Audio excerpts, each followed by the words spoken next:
There is a rhythm to life that often goes unnoticed, a quiet flow beneath the surface of our daily routines. Most people wake up on a Monday with resistance in their hearts, already carrying the weight of the week before it even begins. But that resistance is not a truth, it is a habit, and like all habits, it can be unlearned. When we speak of a day being sacred, we are not referring to religious ceremony or ritual. We are referring to attention, pure, undivided, and sincere attention. Awareness is what turns the ordinary into the extraordinary. Without it, a Monday is just a placeholder in the calendar. With it, Monday becomes a temple of possibility. To approach a day with awareness means to greet it with stillness. Before movement, before thought, before the rush of obligation, there is a space.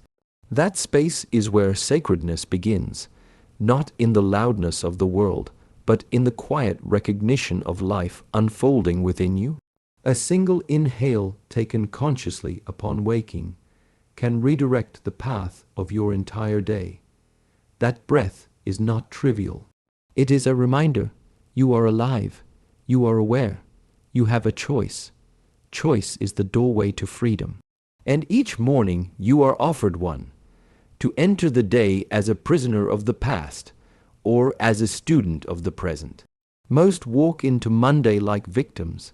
They anticipate resistance, they expect discomfort, and they rehearse their stress even before the first challenge arrives. But what if you didn't? What if you entered Monday with reverence, the same way one enters a dojo before training? You bow not because the room demands it, but because your mindset requires it. The bow is symbolic. It tells the mind, I am here to be shaped. In the same way, a conscious morning practice is not about doing more. It is about meeting what is already present with full awareness. Look around you when you first rise. The light entering through the window is not merely sunlight. It is the universe reminding you that you exist, that you are part of something vast, and that this particular sliver of time, called Monday, is yours to shape. It does not owe you anything, nor do you owe it anything. But if you meet it with clarity, it becomes a mirror. Whatever you bring into the day reflects back. The sacredness of the day is not in its events. It is in how you move through them. You can walk through your work like a sleepwalker or like a monk polishing a floor, not because it's glamorous, but because it's a form of devotion. Devotion to discipline, to clarity, to being fully awake. Even a task as simple as drinking water can be a form of meditation when performed with awareness. The hand lifting the glass, the sensation of coolness against the tongue, the realization that you are nourished. This is not trivial. This is life fully experienced. Now consider how rarely we actually do this. Most drink water while staring at a screen, walk while thinking about meetings, and speak without hearing their own words. This is not awareness. This is autopilot, and autopilot is the enemy of sacredness.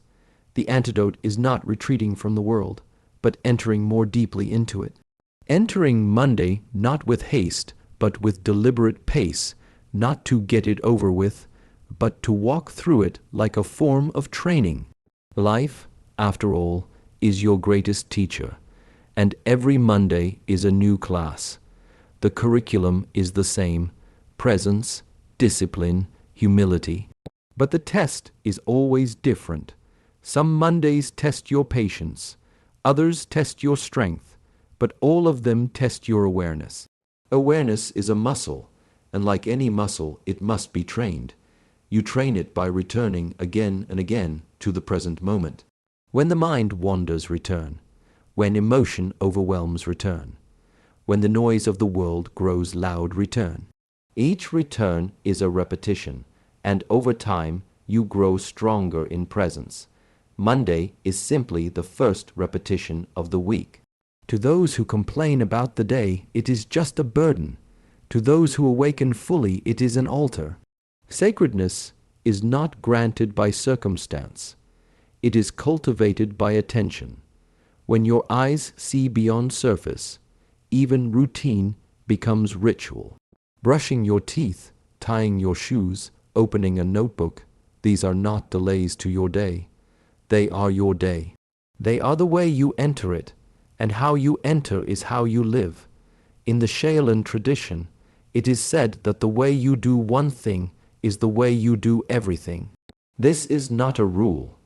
It is an invitation. If you wake with mindfulness, you live with mindfulness. If you meet Monday with respect, the rest of the week will bow in return. There is a common misunderstanding in modern life, the belief that meaning is something to be found outside of oneself. People chase after promotions, relationships, recognition, and material comfort, hoping that these external achievements will give their lives value. But this is an illusion. External events are not the source of meaning. They are only the surface. Meaning, true meaning, rises from within when we are in alignment with ourselves. Internal alignment is the harmony between thought, emotion, and action. It is not about perfection, nor about having everything figured out. It is about congruence, when what you think is aligned with what you feel, and what you feel is aligned with what you do. You are in a state of internal unity. In this state, even the most ordinary moments become meaningful. Drinking tea, taking a walk, writing a sentence. These actions become reflections of your inner clarity. Most people, however, are fragmented. They think one thing, feel another, and act in a third direction. They say yes when they mean no. They smile when they are angry. They chase goals that do not resonate with their true selves. This disconnection creates confusion, and confusion always leads to suffering. You cannot find meaning in the world when you are not at peace with yourself. No amount of achievement will satisfy you if your inner life is in disarray. To realign, you must turn inward.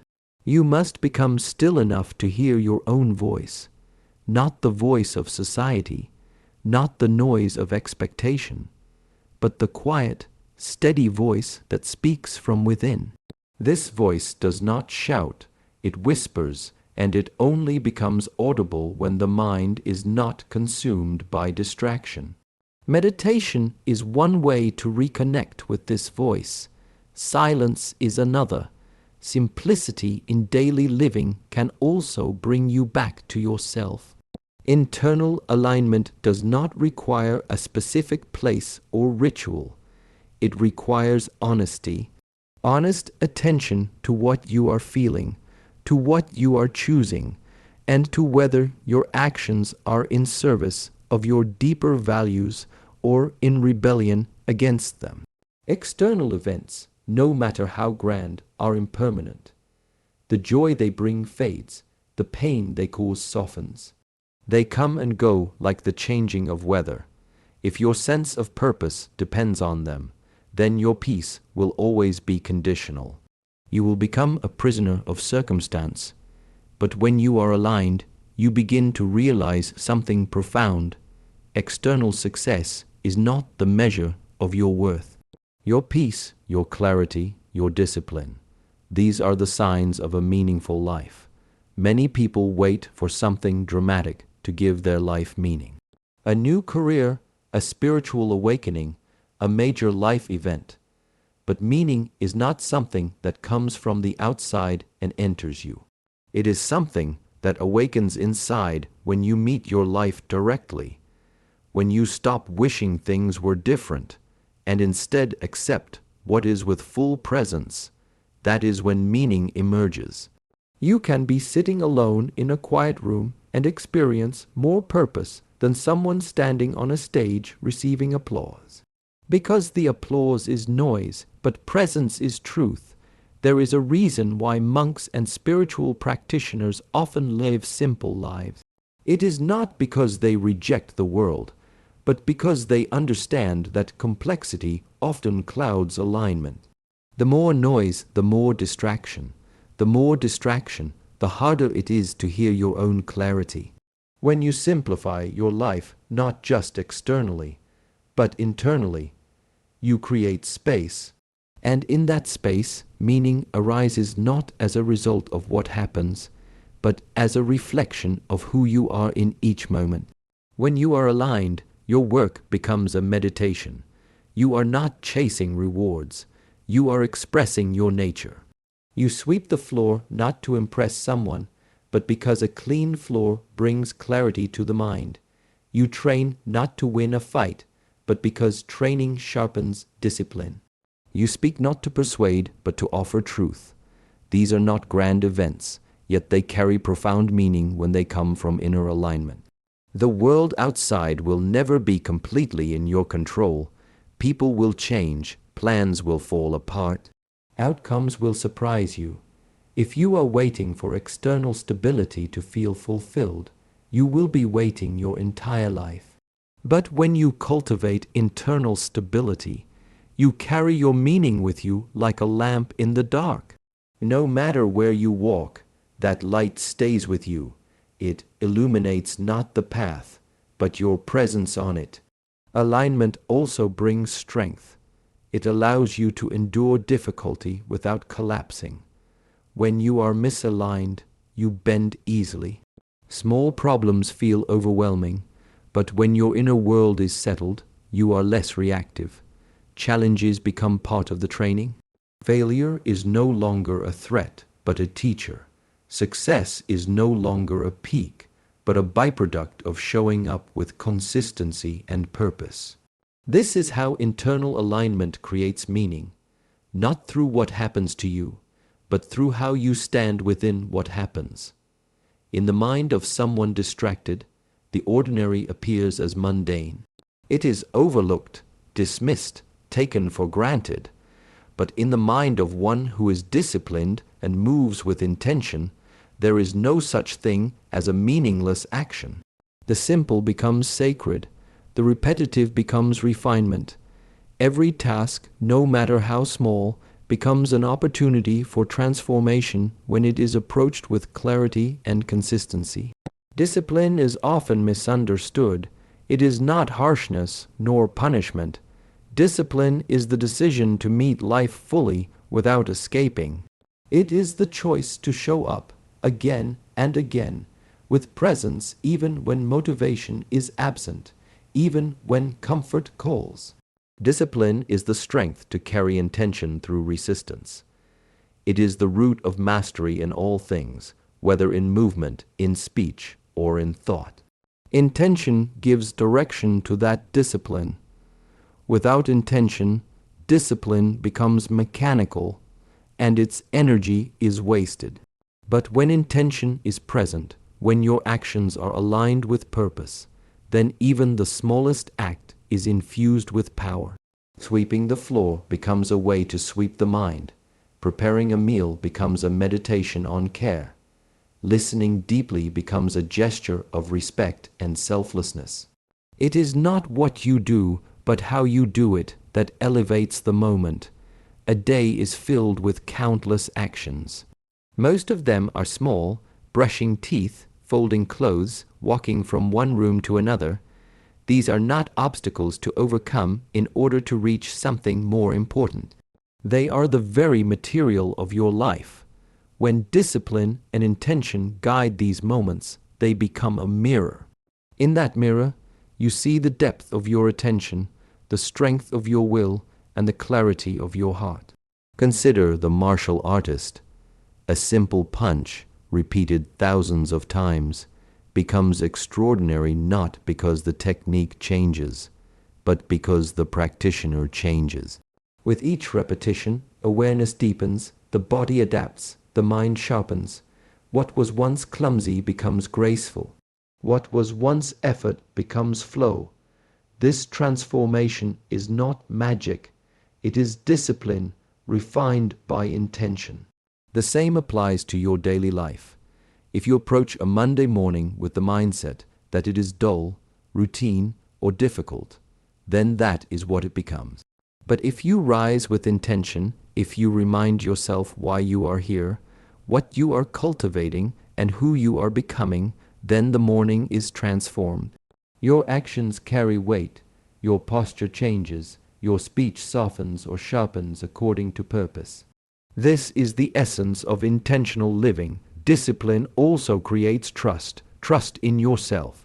Each time you do what you said you would do, each time you stay consistent, even when no one is watching, you strengthen a bond with yourself.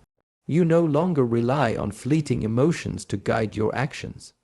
You no longer need constant stimulation or reward. You act from principle, not preference. This builds integrity, and integrity is a rare and unshakable form of strength. In a world addicted to speed and stimulation, discipline becomes a form of rebellion. To slow down and do one thing with full attention is radical. To turn off distractions, to return to your breath, to repeat your morning practice, to move through your day with presence. This is how the ordinary becomes extraordinary. Not because the world outside changes, but because your awareness expands. Intention, like discipline, is not loud. It does not shout its presence.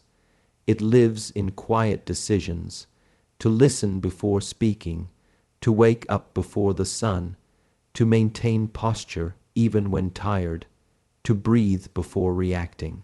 These choices do not attract attention, but they build a life of depth, a life where the line between practice and living disappears. A person who has cultivated discipline and intention does not wait for special occasions to be mindful, to act with care, or to move with grace. Every moment becomes an opportunity to train, to serve, to grow. The way you close a door, the way you tie your shoes, the way you greet someone all become forms of expression. They reveal the quality of your inner state. When you walk with intention, the ground beneath your feet is not just pavement. It is a path, and when you move with discipline, your gestures are not just habit. They are offerings. Even challenges are transformed in this way.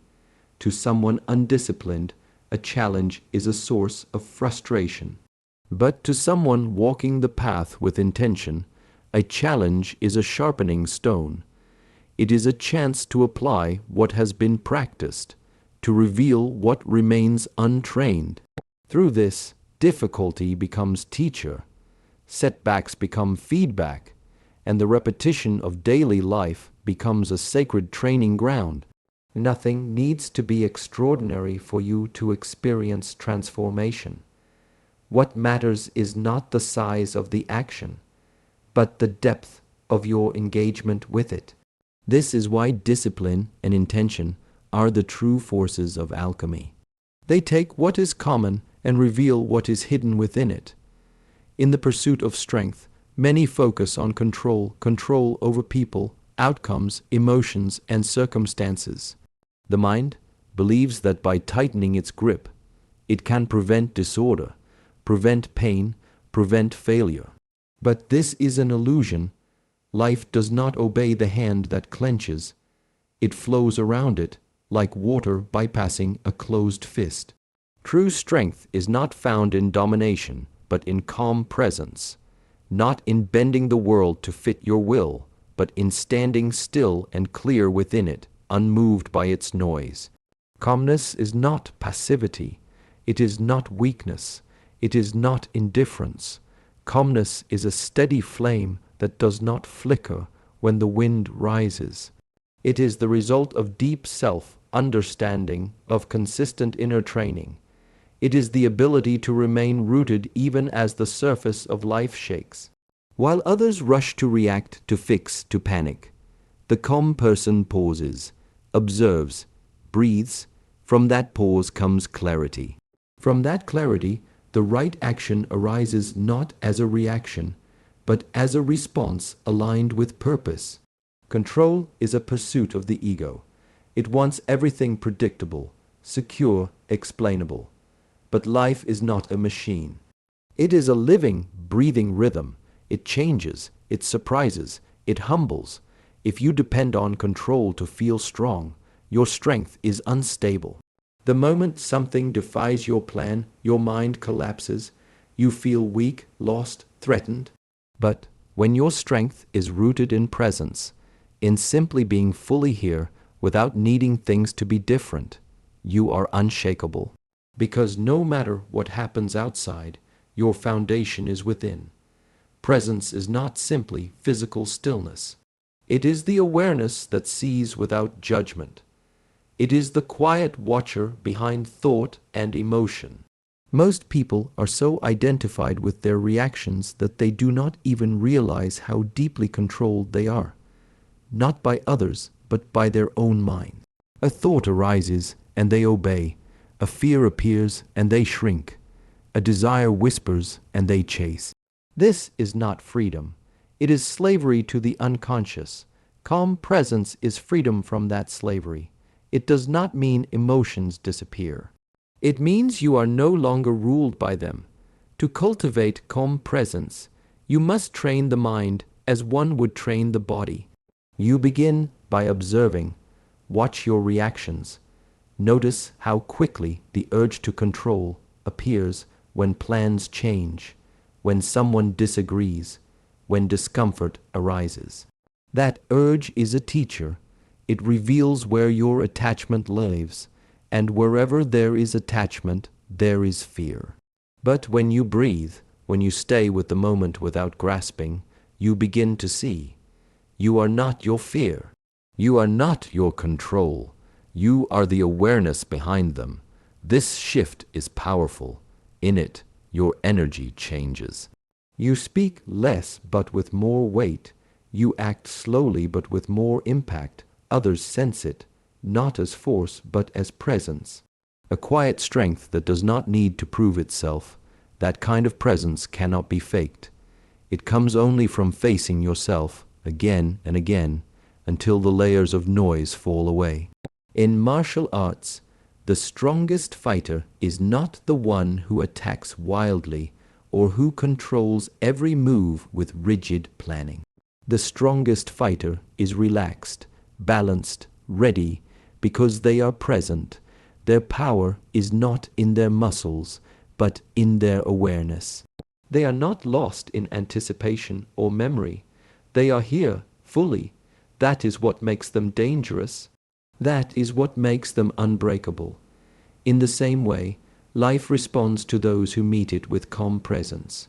Not because calmness changes the outcome, but because it changes how you move through it. A storm still comes.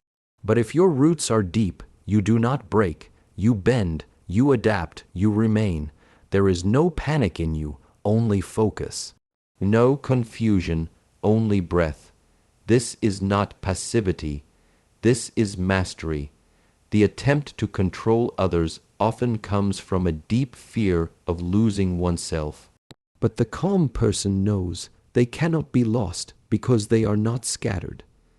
Their mind is not in 10 directions. It is here, resting in the body, grounded in breath. So they let others speak, let others rush, let the world do what it does. And still they stand, not stiff, but fluid, not numb, but centered. They do not impose themselves on the world.